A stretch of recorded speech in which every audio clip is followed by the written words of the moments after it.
Nunca empieces tus viajes por carretera pensando que todo va a salir bien, porque hay momentos en los que el camino te esconde algo que no pediste, algo que no esperabas y algo que no podrás olvidar.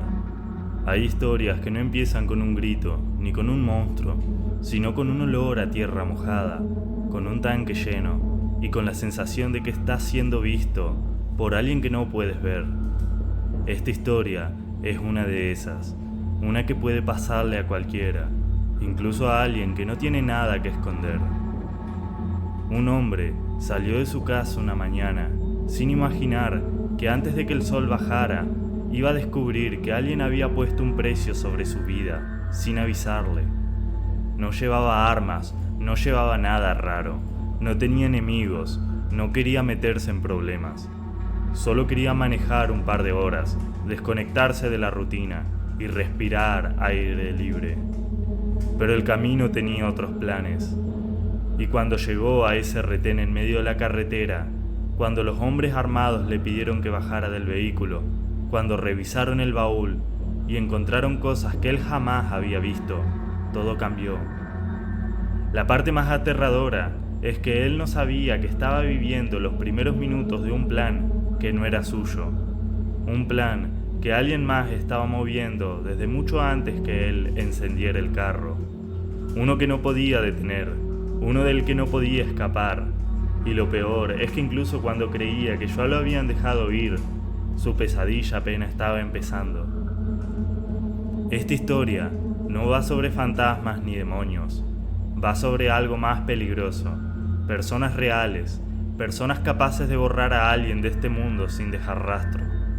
Personas capaces de usar a un inocente como si fuera una pieza en un juego que nadie entiende del todo. Personas que pueden cambiar tu destino en un segundo, sin siquiera mirarte a los ojos. Esta es la historia completa. El hombre se llamaba Daniel. Había vivido toda su vida lejos de problemas, lejos de dramas, lejos de cualquier cosa que pudiera meterse en su camino. Era un tipo normal, de esos que no levantan sospechas. Un tipo que maneja con las ventanas abajo, escuchando música tranquila, disfrutando de cosas simples. Había decidido hacer un viaje corto un viernes por la mañana. Nada complicado, cargar gasolina, poner una botella de agua a un lado y salir rumbo al norte, donde el aire es más frío y la carretera es tranquila. El día estaba claro, ni una nube. El tipo de día que te hace pensar que nada malo puede pasar. El tráfico era ligero, había pocos autos en la carretera y el paisaje pasaba lento, como si el mundo le estuviera dando espacio para relajarse. Después de un rato, bajó la velocidad al pasar por un tramo donde había señales viejas que indicaban un retén adelante. No le dio importancia, porque esos retenes eran comunes. A veces los ponían por accidentes, a veces para revisar que todo estuviera en orden, nada fuera de lo normal. Pero ese día se notaba raro. Había demasiados hombres, demasiados vehículos oficiales, demasiadas armas visibles y sobre todo, demasiada tensión en el aire, como si algo estuviera a punto de estallar. Daniel sintió un peso en el pecho, algo que no podía explicar, un presentimiento, el tipo de sensación que te dice que algo anda mal, aunque no puedas describir qué. Cuando llegó al retén, uno de los oficiales levantó la mano para detenerlo. Daniel bajó la ventana sin pensar, sin imaginar lo que vendría.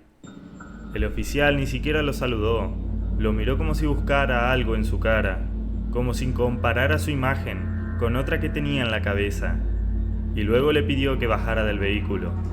Daniel obedeció.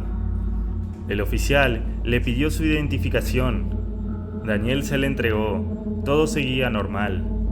Pero luego, otro oficial se acercó por atrás. Miró el carro, miró el baúl y dijo que necesitaban revisarlo. Daniel se sintió incómodo, pero no tenía nada que esconder. Así que les dijo que lo abrieran. Lo hizo él mismo, presionando el botón del tablero. El baúl se levantó lento, como si quisiera darle tiempo a Daniel para pensar en lo que estaba a punto de ver. Los oficiales iluminaron el interior con linternas. Daniel se quedó quieto respirando hondo, y luego uno de los oficiales soltó un insulto. Otro levantó una bolsa grande llena de un polvo blanco que Daniel jamás había visto. Otro sacó una caja metálica que al abrirla tenía armas largas envueltas en plástico. Luego otro encontró paquetes sellados con logotipos de un grupo delictivo conocido en esa área. Y finalmente, alguien sacó una bolsa pequeña con dinero, billetes doblados y muchos. Daniel abrió los ojos como si su cerebro estuviera tratando de negar lo que estaba viendo. No podía hablar, no podía explicar, porque no había explicación. Él no había metido nada de eso, no sabía de dónde había salido, pero ahí estaba, en su carro, en su baúl. Los oficiales lo rodearon. Uno puso una mano en su espalda, otro le dijo que no se moviera. Daniel levantó las manos, temblando. Trató de respirar, pero el aire se sentía pesado como metal caliente. Él sabía que estaba en problemas. Que estuviera en choque no importaba, que fuera inocente no importaba.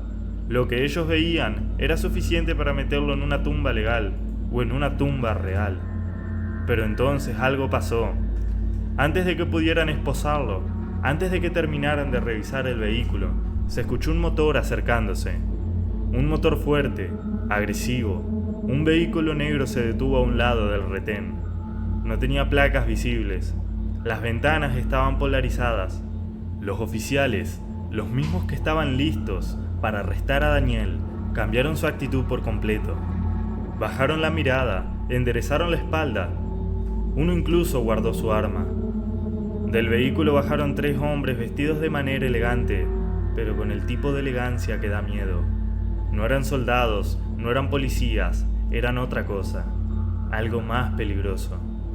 Uno de ellos habló con el oficial que había pedido que abrieran el baúl, y lo que dijo fue suficiente para que el oficial cambiara completamente su tono, como si un interruptor hubiera sido accionado en su cabeza. En menos de un minuto, los oficiales cerraron el baúl de Daniel, le devolvieron sus documentos, le pidieron disculpas y le dijeron que ya podía continuar, que todo estaba en orden, que se había tratado de una confusión. Nadie que haya visto lo que él vio hubiera creído esa frase. Daniel se quedó paralizado, no sabía si moverse, si correr, si gritar, pero el hombre del carro negro lo miró directo a los ojos.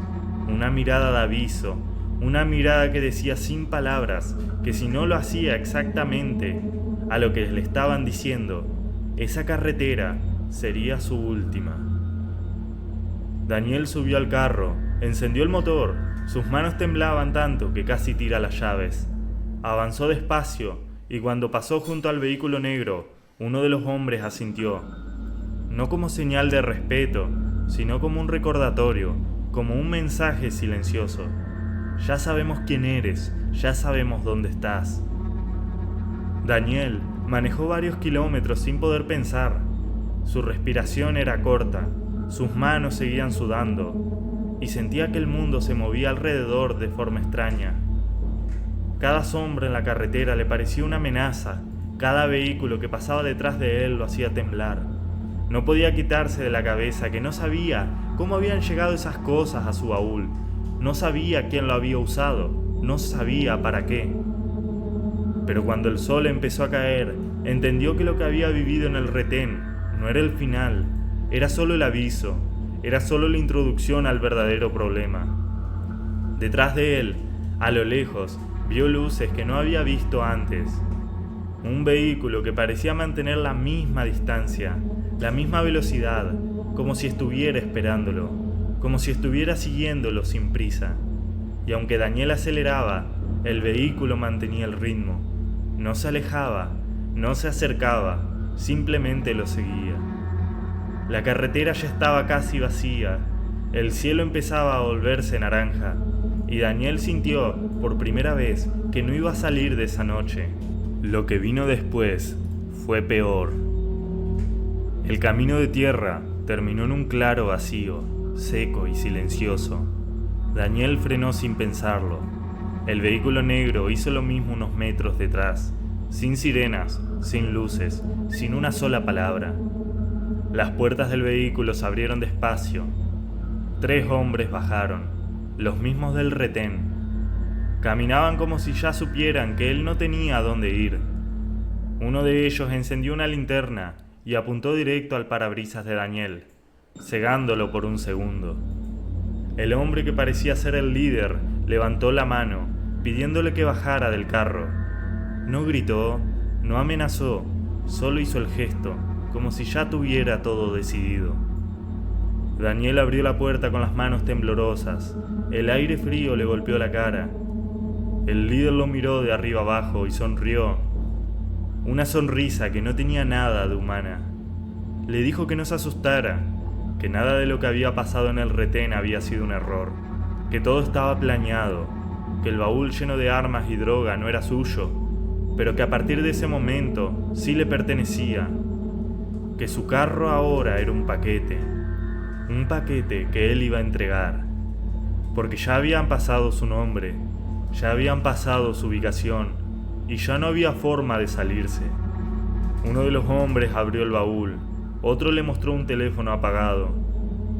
El líder dijo que ese teléfono iba a sonar más tarde, que cuando sonara, Daniel debía manejar hacia donde le dijeran, que si no lo hacía, lo iban a encontrar, que si intentaba correr, también lo iban a encontrar.